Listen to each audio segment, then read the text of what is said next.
Good morning, everyone. It's Monday, July 3rd, 2023. My name is Sam Shalhoub, and it's time for your daily dispatch. France is in chaos. There are riots all over the country. There is some discussion as to whether these riots are being spurred on by a 17-year-old immigrant who was supposedly or allegedly killed by a police officer. There are other people that think that it's just civil unrest based on what Macron and the French government has done with raising the minimum age for retirement and so forth. I'm really not sure exactly which it is. I would love to have your comments. Please keep those comments coming. Lots of good information is being exchanged, not only with me, but with other listeners of the show.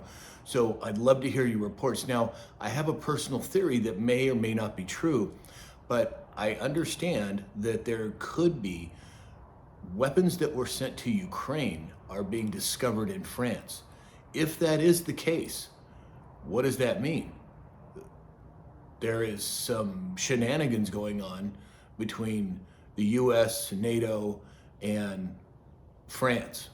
Now, I haven't been able to confirm those reports, but it seems to make sense to me. These billions of dollars in weapons going to Ukraine, Ukraine's losing the battle dramatically, severe loss of life, and all of a sudden some of these guns and ammo are winding up in France. Well, we'll have to keep an eye on it. Look, but also France, according to yesterday's reports, may shut down the internet and cell phone coverage in France to, quote, control misinformation. That's a pretty big deal. If they're gonna black out the country to try and keep information from spreading, not a good sign. They're also talking about possible lockdowns. We'll have to keep an eye on it and see how it plays out. There's also riots in Belgium. I've heard there's riots in Sweden.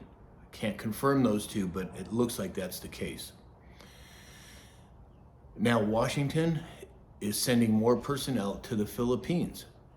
This is going to provoke China. This is something that we have to be concerned about.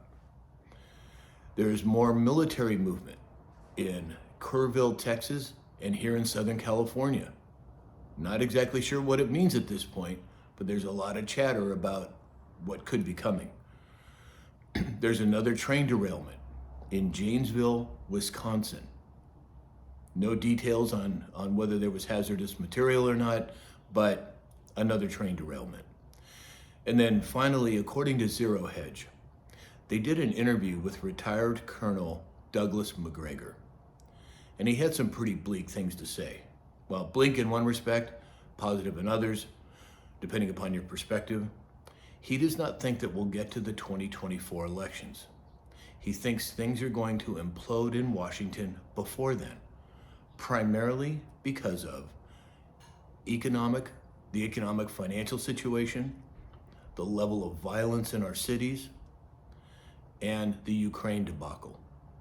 Meaning that people are being told that Ukraine's winning and things are going well over there, and the reality is it's the exact opposite. And when people find out the truth, they're going to be pissed. They're going to be upset. Now, whether that leads to civil unrest, God only knows.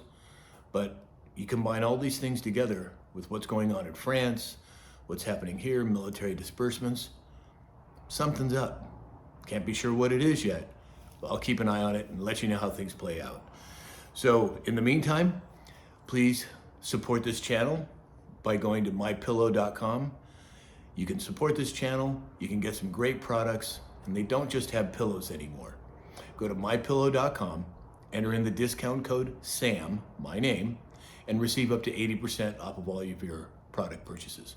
Also, you can support this channel. There are links in my bio on TikTok, and there's links in the descriptions on all other platforms, and you can support this channel those ways. So in the meantime, please like, share, follow, and subscribe. And as you know, you can find me on Rumble. That's rumble.com/Sam Shalhoub. And in the meantime, I hope you have a great 4th of July. I hope you enjoy yourselves. Take some time off of work, and we'll talk again soon.